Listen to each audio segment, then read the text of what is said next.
This video will be in response to allegations made by Joshua Lanuarii of an alleged sexual assault on him, LazRacc, that took place on July 13, 2023. I'd like to apologize for the really long wait. There were a lot of things that had occurred before these allegations came out. A lot of personal things, including a financial one, which has caused us to recently move. I also wanted to prioritize my mental health and make it a main focus, so everything I want to say about this situation comes out clear and accurate. Now, I do want to preface that if I'm looking down or if I sound monotone in some parts, I am reading off of a script. Again, just to make sure my words are articulated correctly and, I'm just wording things right. Now, I will be going into explicit detail of what happened before we went into the bedroom, what happened when we went into the bedroom, and what happened after, so major trigger warning. One of the people that Josh accused will be left unnamed because that's what he did in the original thread. One more thing I want to clarify is that I don't tolerate anybody harassing Josh or Laz, whether that's on my behalf or if it's just to mock them. If you did that, if you're one of those people who did that, I don't fuck with you. Now, that aside, here's my account.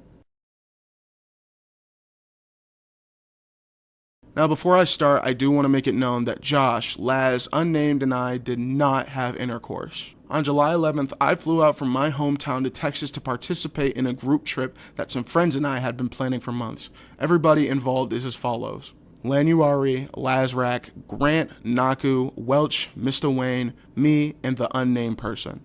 Now, throughout the whole trip, alcohol and marijuana was heavily involved. We drank and smoked every day we were at the house. I'd say that the day the alcohol and the drugs took the most control was the second day I was there, July 13th. I had been consistently smoking since I had woken up that morning. I remember being so high that whole day, and there are multiple pictures of me from that day looking very tired and clearly not in the correct state and obviously not sober. That night, I remember playing with the karaoke machine that we had and doing multiple shots with multiple different people.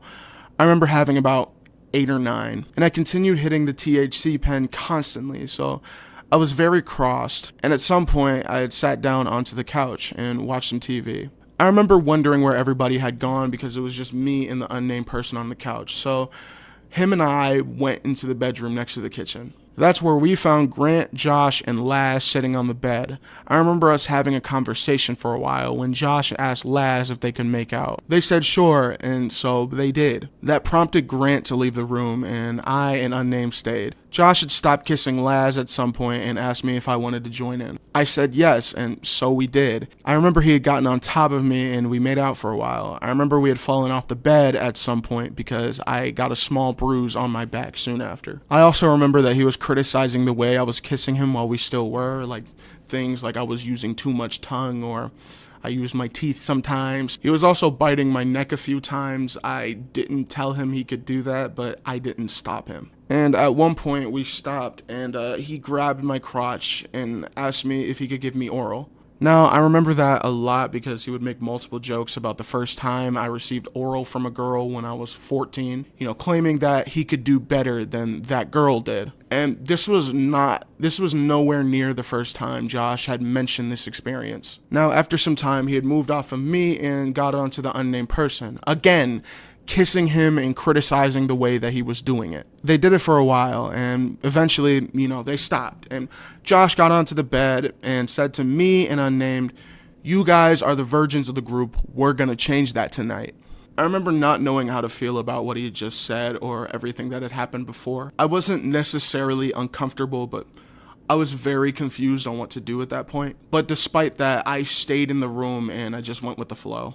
We had gotten back onto the bed. We made out a little bit more while unnamed was lying next to us, and I then gave Josh a hickey on the side of his thigh. I remember Josh making comments about me and Laz's lips, saying things that they were juicy and he likes the way that they're shaped. Josh then took off his pants and made an implication that he wanted me to perform oral sex on him, and before I had taken off his underwear and attempted, I asked him 4 times if I was allowed to do this and if it was okay for me to do these things. Each time he gave me a clear and enthusiastic yes, saying things like, "Go for it." And at one point, he specifically said word for word, "You have my consent." And so I did. I remember when I was taking his underwear off, he would make jokes about it. He would say things like, "Oh, that's my penis, say hello." As I continued, Josh held my hair, and unnamed continued to give him hickeys on his torso. Now, in the middle of us doing what we were doing, Grant walked in on us where Josh asked him to get out. At some point after we'd finished what we were doing, Laz pulled out his penis to show us that he had an erection. I remember Josh making some sort of comedic remark about it. I don't really remember what he said, but I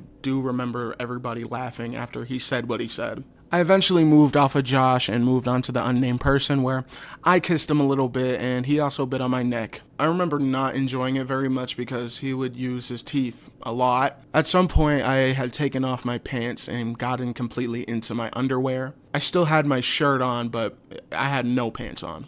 I remember that part specifically because made comments about my self-harm scars, and I also remember while I was taking off my pants, multiple people or multiple hands had groped me, and I wasn't able to consent to that. I eventually moved on to Laz, where we made out for a little bit, and I asked him if we could try sodomy. He said no, so we didn't. I grinded and twerked over top of him where he'd continue to grab my butt and slap it. I then gave Laz oral for a little bit, and we'd both continued to talk dirty to each other. And as we were doing that, I remember Josh said to us, "That was fucking awesome, but promise us one thing, that what happens in Tool stays in Tool." You know, we all laughed, we giggled, we thought it was funny, but we agreed to those terms. At some point, me and Laz were alone in the room, and I can't remember how long after Josh had said that him and the unnamed person left the room, but they did, and me and Laz continued for a little bit, until I had left the room and Laz followed me out a little bit after. I'd say the entire exchange lasted about 20 to 30 minutes. I went outside to go and try and find the others, where I found almost everyone on the deck. A little bit after, Laz came out onto the deck and he was completely naked. His penis was exposed, and I remember Grant being very uncomfortable with that. I remember Naku made some sort of smart remark about it. Now, according to Josh, apparently at some point while we were still on the deck, the unnamed person groped Grant. Now, I personally did not see that happen, but I'm not going to doubt it. I personally do believe Josh that happened, but just so you know, I didn't see that happen. Now, I'm not sure how long we had stayed over at the deck, but at some point I walked away and went to the patio where Welch and Mr. Wayne were smoking a cigar. I told Welch what had happened just a little bit ago, and I remember I told him that we had sex. That's not true. I do remember being very vague about the whole thing, but I had told him because I was very excited about the experience after it had happened. During that entire conversation, Welch would ask me very specific questions like, who came first? I remember I lied and said that somebody did. I don't remember who it was. But the truth is, nobody did. Nobody came. Again, I remember being very vague about the whole thing, but I told him because I was very excited about the whole experience after it happened. I was under the impression that I had finally gotten rid of something that I was super insecure about, my virginity. And also, it was my first time ever laying down with a man. Welch responded saying that it was fucking awesome. He gave me a high five and he passed me the cigar. I remember eventually going back in the house where I found Grant and Naku helping Josh get around. He started getting sick, and I remember trying to help Josh get to his room at the B&B when I was asked not to by Naku. She gave me a hug and told me she appreciates me trying to help, and I remember at some point they had taken Josh out the house. I don't remember where they had went, but I know they were gone for about 30 minutes. Laz told everybody that he was going to bed, so I went to go find the unnamed person. I eventually found them crying and throwing up into a trash bin in their room. I comforted them for a little bit until I told them to go into the bathroom, and I asked if I should leave them alone. They responded yes. So I left the room and went into the living room, and Welch had asked me how I felt after everything, and I jokingly responded, "I have major blue balls right now." We both laughed, and I went into the bathroom, where I used it, splashed cold water on my face, and got ready for bed. I slept on the couch because I was too drunk to climb into the bunk beds. I remember Mr. Wayne attempting to help me climb them, but it was just a no-go. Later that night, I remember waking up and feeling really sick, and as far as I know, that was the end of it. The four of us did not make any more sexual advances to each other for the remainder of the trip. The next morning, I did remember some of our encounter and felt really regretful and embarrassed about it. I wanted to speak to Josh about the encounter, but I had no idea how to confront it or speak on it.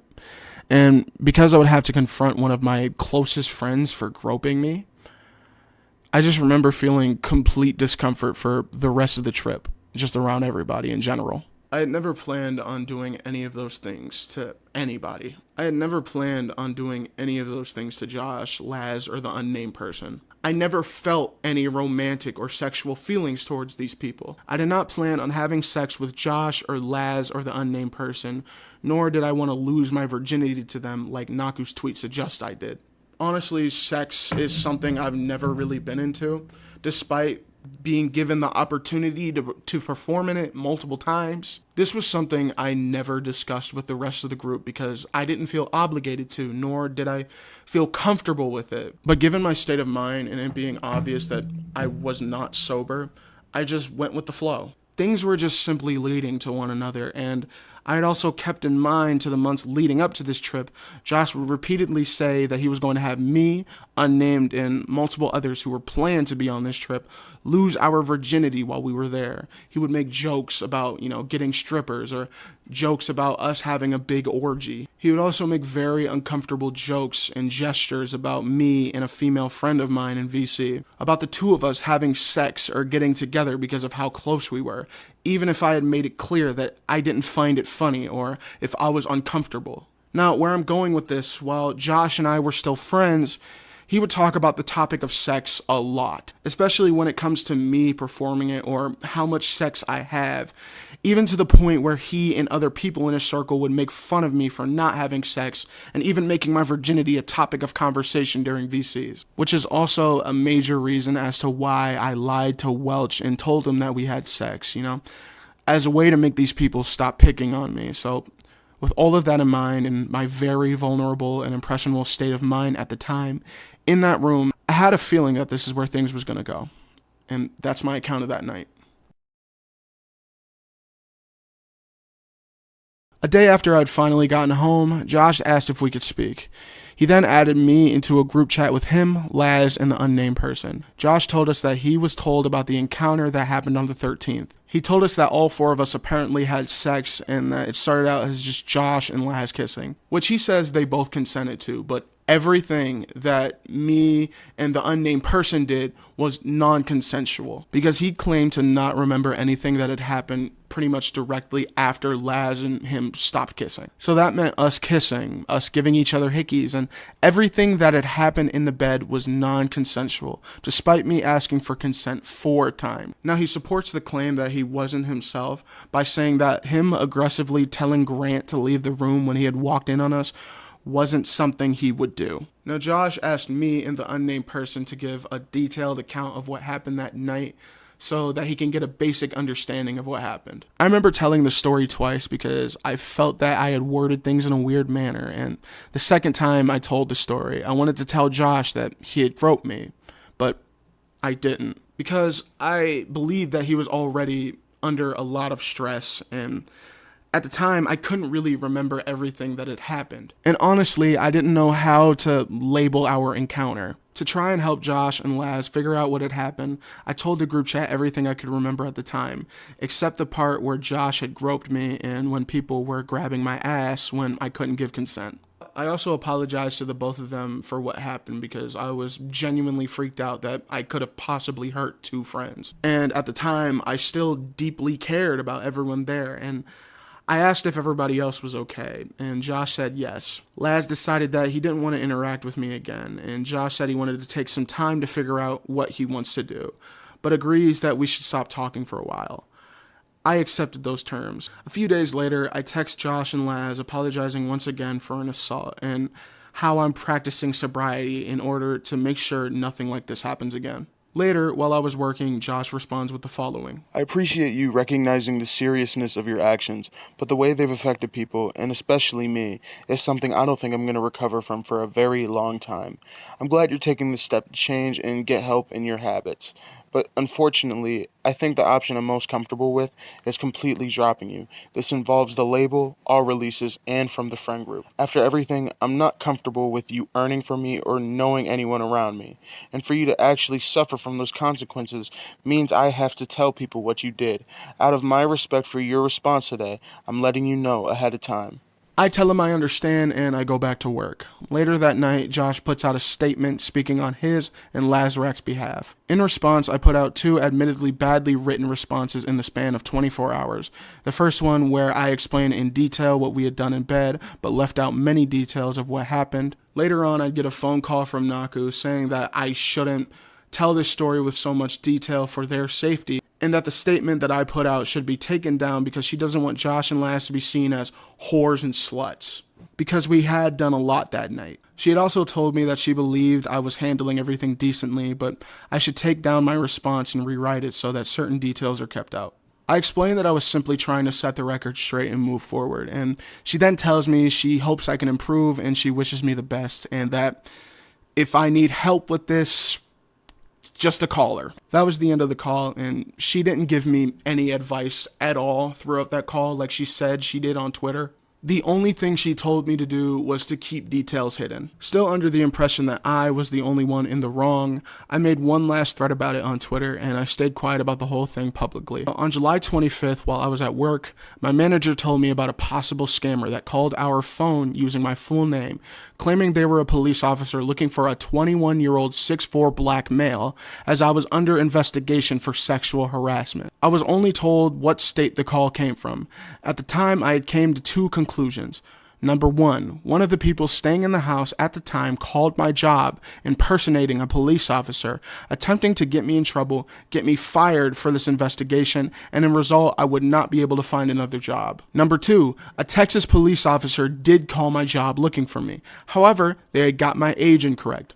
I'm 20, not 21. So I'd come to another conclusion that I was reported, but they'd lied about my age to make it seem like I was the one supplying the alcohol. The only reason why my manager told me about this call was because they got my age wrong. She had also told me that it was very much so obvious it was someone impersonating an officer. After further investigation, I saw that impersonating an officer is a felony in the 3rd degree in the state that the call came from. Now, this was extremely embarrassing and very stressful for me, as it resulted in me having to come out as Pan to my boss and explain the whole thing. Now, this was really dangerous to me because where I worked at the time was by a very racist and homophobic part of town. However, I was really lucky because she had no problem with my sexuality. Despite Naku telling me that I can text her if I had any questions on how to move on from this, when I confronted her about this, I got no response, which leads me to believe that the group chat is responsible for calling my job, and her completely ignoring me does not help her case at all. Moving on from that, after taking more than 2 months away and doing research into this entire situation and speaking to multiple lawyers and law experts, legally and morally speaking, what happened that night was not sexual assault. If it was, Josh would also have to be responsible for groping me and biting my neck because I was also intoxicated. Laz would also have to be responsible for exposing himself to everyone on the dock, which is a form of sexual assault. And they would also have to face responsibility for grabbing my ass throughout the night, and I did not give them consent to do that. If these two cannot be held responsible for being intoxicated, neither can I, as I was also under the influence the whole day. I would say I wasn't myself either. Now, when I bring this up, it's not me trying to take away responsibility from my end or downplay the severity of the situation or how anybody feels. I fully believe that what happened that night should not have happened. Simply put, I feel terrible that what happened, and in result, it made multiple different people uncomfortable. This situation caused somebody outside the bedroom to get groped, and I can't help but to feel fucking awful about it. And for everything, I apologize, but as someone who was sexually assaulted and someone who was put in this situation, I can confidently say, legally and morally speaking, what happened on July 13th was not an assault. However, I don't think that should take responsibility away from anybody's actions. If so, Josh and Laz are responsible as well. Now, another one of Naku's tweets says the following: I gave you a chance to seriously help yourself get off on a better foot. I called you that night calmly and offering advice on how to move forward. I had hoped that you would learn from the consequences you acknowledge, accepted, and asked for yourself. But I guess not. This is completely false. The only advice Naku gave me was to delete my original tweet for Josh and Laz's safety, and so they don't look like whores. Her words, not mine. I agreed to those terms. She did say at the end of our call that if I needed any advice or if she had any further criticisms, she would call or to contact her. I believe what she said on the phone was completely contradictory. Clearly, privacy is no problem considering you were willing to allow one of the members of the group chat to call my job or people in my real life, to tell them about an ongoing investigation that doesn't even exist. So you could affect my only source of income by getting me fired, possibly preventing me from getting another job and potentially take food out of my family's mouth, even after I told Josh about my financial situation. Now, I did acknowledge the consequences coming my way. When he told me he was going to tell people and completely disconnect, I understood. I was thinking that he was just going to tell the private server that we were in, as this sort of thing has happened before. About a year prior, Josh told me that someone in VAF groped someone. At the time he told me this, I was in the middle of working out a song that was going to feature that person in it. I ultimately decided to keep them off the song and replace them with Josh. I even told Josh himself and even other members of VAF that I no longer felt comfortable with them being on the song, not only because they were taking too long with the feature, but because of what Josh told me. However, even after he told me what had happened, he kept them in VAF, let them get on his album, just overall continued associating with them as if they never told everyone in VC that they groped someone. As of the time I'm recording this, they're still in VAF. Well, I was under the impression that he would give me the same treatment, because at the time, I was still unsure what to label the situation as. In another one of Naku's tweets, she says, "It's not a he said, she said thing. You assaulted my best friend and another very close friend of mine. You took advantage of someone who couldn't properly think or move. You took the excitement of losing your virginity and took advantage of someone to keep it going." Now, saying I took the excitement of losing my virginity and took advantage of someone to keep it going, that's false. As I said before, Josh got on top of me. He groped me and said the words, "Y'all are the virgins of the group." We're going to change that to me and the unnamed person and multiple other people that were gonna be on this trip. A complete implication saying that what went down was going to go down. But despite all of that, that doesn't matter. Because in another one of your tweets, you say, it doesn't matter what happened first. It doesn't change the fact that you took advantage of someone that was blackout drunk, let alone someone who gave everything to you. It is so incredibly hurtful to see you trying to downplay the severity of this. What happened was assault. In Josh's original post, he said, without needing to say, this was 100% non-consensual. I had no chance to say no at all. And the fact Jamesy assumed I was okay with it when I was not sober at all is both scary and hurtful. I didn't assume anything. Again, Josh had told me he was going to have me have sex multiple times leading up to the trip. He may have been joking, but given my state of mind and me being unable to differentiate tone, this is how I saw things playing out that night. Also, I had asked Josh 4 times if it was okay that I give him oral. He said yes each time. Josh groped me and asked to give me oral before we had even gotten into the bed. He'd even asked Unnamed to switch with me and asked him to give Josh oral. Now, on multiple occasions, Josh would say that he was unable to remember what had happened on that night, even saying in the original tweet, I had no recollection of the events myself, and I didn't remember the events of the night shortly after consuming all of what I had. But while he was confronting me about the whole thing, he was able to tell me him and Laz were kissing before the alleged assault and tell me that he had consented, which contradicts Josh's argument that he didn't remember the events of the night shortly after consuming all of what he had, as him, Laz, and Grant were in the room for about 45 minutes before Unnamed and I walked in. Even if Josh and Laz's interaction was just mere seconds before we had made any advance toward each other, he was also able to tell me that the door was open, what he had said word for word to Grant when he walked in on us, and how many shots he had and what brand of alcohol it was. And something that everybody fails to mention is that I was intoxicated as well. Regardless of how much less, it doesn't make me not intoxicated. Now, when these allegations were published, I mass messaged a lot of people I know, basically trying to explain my side of the story, admittedly very poorly. It's resulted in former friends and mutuals sharing screenshots of the things I said to them. You know, at the time, I felt that it was the right thing to do to tell these people my side because What Josh was saying in his thread was completely different to what he was saying to me in the group chat. Hence why I use the word misrepresentation so much. I admit I did tell the story horribly when speaking to some of these people, and when audibly telling the story the day these allegations dropped, I wasn't in the best state of mind. And in result, I was speaking and messaging people very frantically and erratically. So to my friends and family, I apologize. With that being said, me privately texting friends and family was not a way to restore my reputation. However, I do apologize for my manic behavior. I should have taken some time to reflect and some time to simmer down before trying to explain myself to anybody. All I was trying to do was explain myself to people I really cared about before they got the wrong idea of me, but I think I should have waited to calm down before doing that. So, again, I apologize. Now, I believe what happened on July 13th shouldn't have happened. It was messy.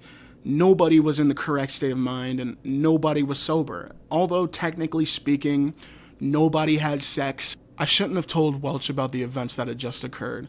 I can see why that's degrading, and to Josh and Laz, I apologize for invalidating you. By not only telling our business, but by lying to Welch, telling him that we had sex. That was very childish for me to do, and I can recognize why that's a disgusting thing for me to do.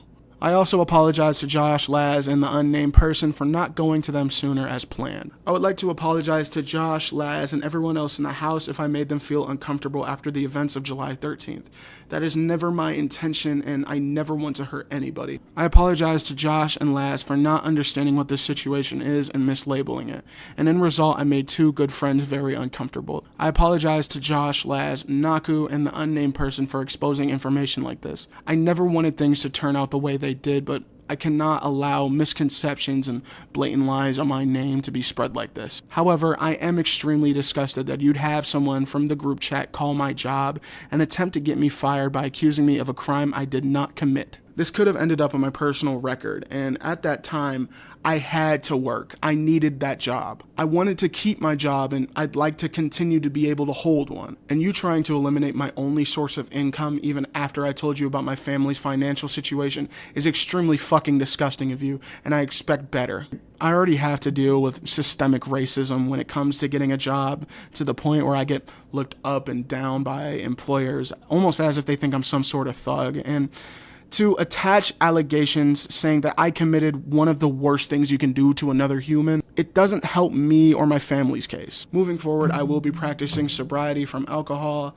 I am about 5 months clean so far, and I urge everyone that was on the trip to do the same, because alcoholism is something very normalized among our entire circle. I understand that the labels of a sexual assaulter or a rapist will never fully go away, and I can learn to accept that.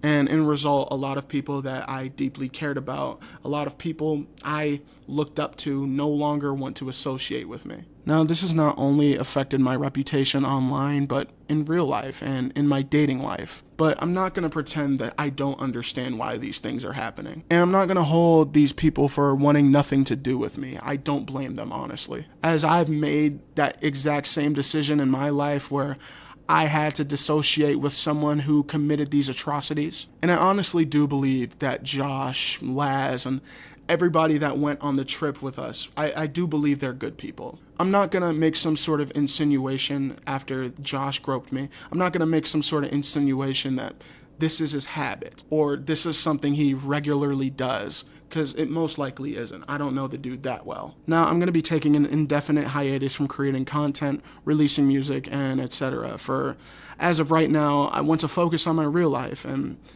I don't think this online personality thing is really for me anymore. This has caused some of my family and former IRL friends to be very aggressive toward me, and that's put a lot of stress on me mentally. This has eventually caused me to lose a very long battle with staying clean from self-harm after years. This situation has caused me to come out the closet with people I didn't feel comfortable with coming out the closet with. So to say I am still willing to do any of this would be a lie. So as of right now, I don't see any sort of future for this channel. For those of you who stayed, I really appreciate that. And for those of you who left, I completely understand your decision. How you view me after everything is really your decision. And honestly, I can't hold any grudges toward anybody for simply believing that I'm in the wrong. As I do feel like I am in the wrong. I don't feel that I assaulted anybody, but I do believe that what happened shouldn't have occurred, and I shouldn't have allowed myself to be pressured into doing these things, as everyone in the house was not sober. I didn't assault anybody, but I did make people feel uncomfortable, and it genuinely hurts that I'm unable to take back my actions or fix my actions. I don't want to make anybody out to be the bad guy, but what Joshua Lanuarii said to you in his Twitter statement is not what he said to me in our conversation. I can honestly admit that I haven't been a very good friend throughout the years, and I can honestly admit that this encounter is something I entirely regret. But having the labels of being a rapist or an abuser is just something I cannot accept. I feel that I've said everything I need to say about this situation publicly. Thank you.